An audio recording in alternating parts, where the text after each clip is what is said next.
गिने गिने भुक्कड़ लोगों की वजह से यह अदालत शतरंज की बिसात बन गई है, जहां कोई भी आकर कानून से खेल सकता है। लेकिन इन खिलाड़ियों को अगर मैंने सच्चा कानून नहीं सिखाया तो मेरा नाम भी शिवाजी राव वागले नहीं।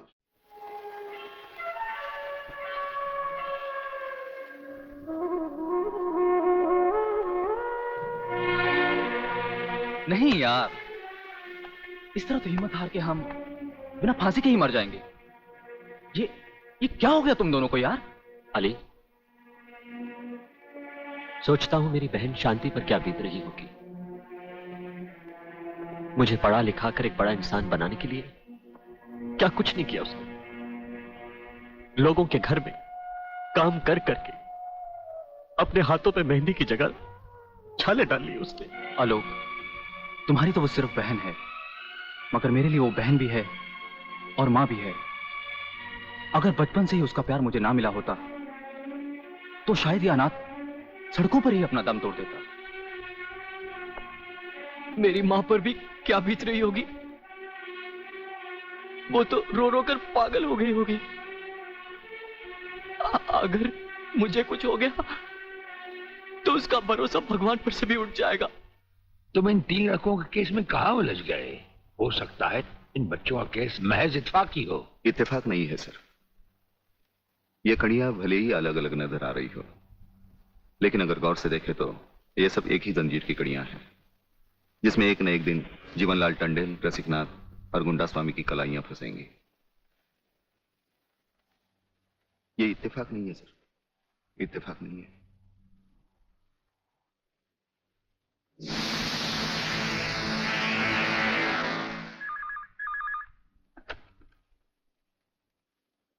हेलो सर, मैं तुम्हारी आवाज अच्छी तरह पहचानता हूं जेलर। तुम वहां से कुछ नहीं बोलोगे, सिर्फ सुनो, क्योंकि जब से तुम्हारी जेल में सूर्यदेव सिंह आया है तुम्हारी दीवारों के भी कान हो गए हैं। मुझे वागले और उसकी मीटिंग का पता चल चुका है। वो 3 लौंडों के केस की सीढ़ी बनाकर मुझ तक पहुंचे, उसके पहले उसकी सीढ़ी के हर डंडे को काट कर फेंक दूंगा मैं। सुनो जी।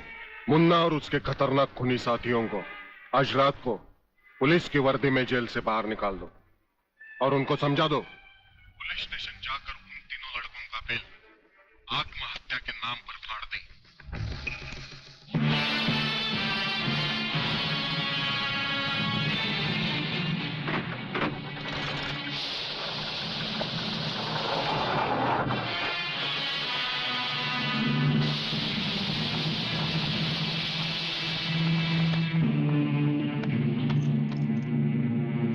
टेलीफोन का वायर काट दो, अब इसे बांध दो।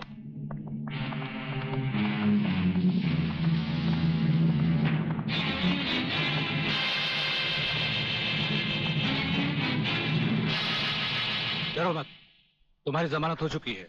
हम लोग तुम्हें रिहा करने आए हैं।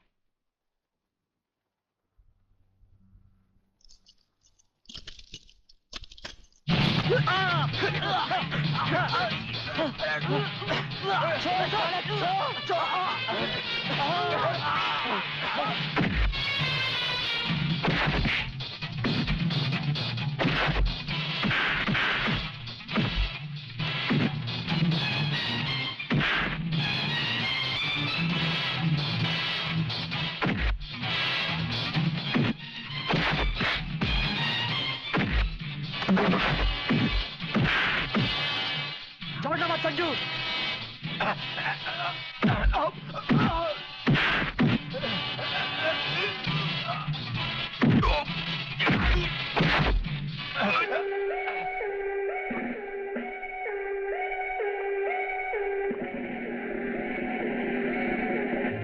क्या बकते हो?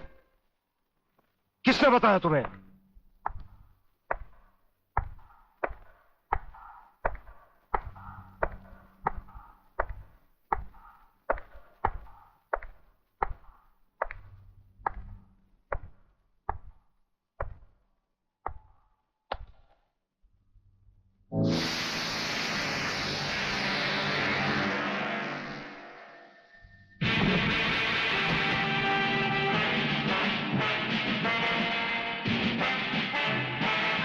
कुछ ही देर पहले तुम जेल की कोठरी में बंद थे, फिर वहां से निकले कैसे? और अपने ये कपड़े पहनकर यहाँ किसके हुक्म से आए?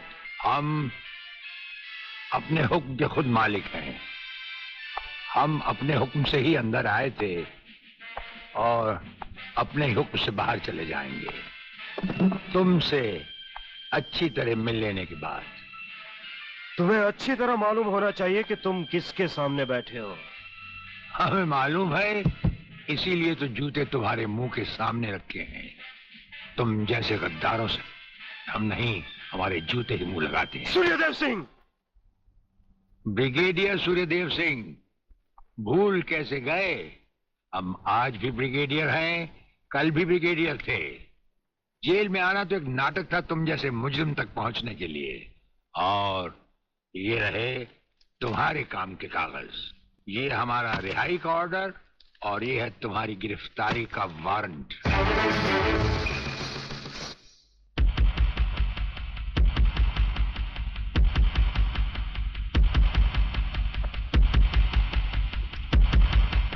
याद करो वो दिन जब तुमने ये वर्दी पहनने से पहले एक कसम खाई थी। याद करो।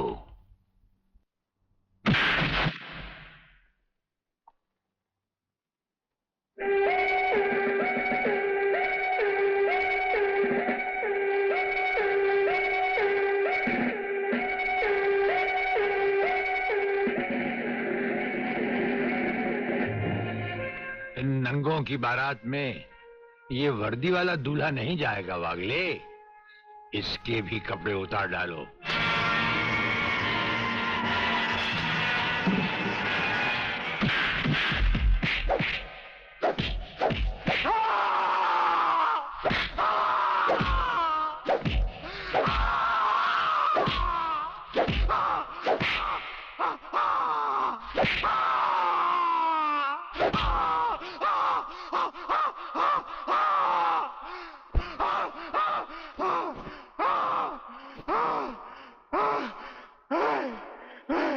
सच कह रहा हूं, मैं बेकसूर हूं। प्रलयनाथ के बारे में मैं कुछ नहीं जानता। बेहोश होने से पहले 3 बार, होश में आने के बाद 3 बार तेरा इसी तरह इलाज करता रहूंगा।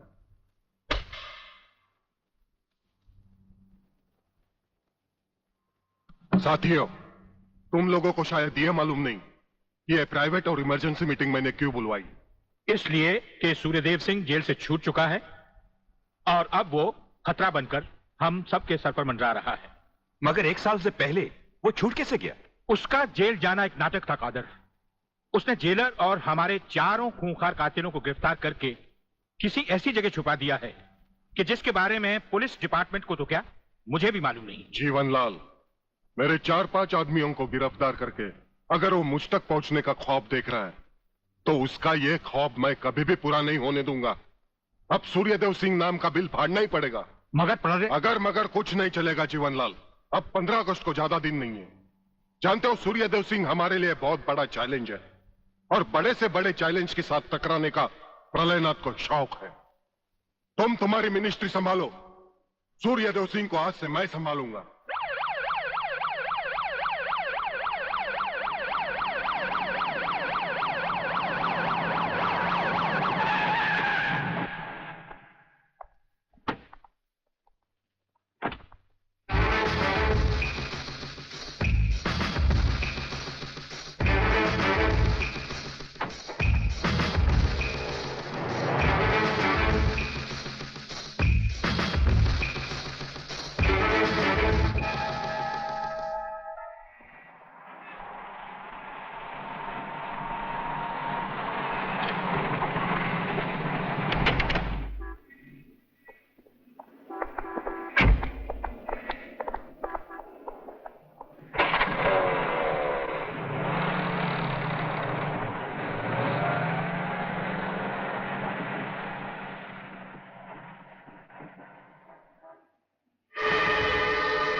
ड्राइवर, गाड़ी को फौरन किसी गटर के ढक्कन पर खड़ा करो।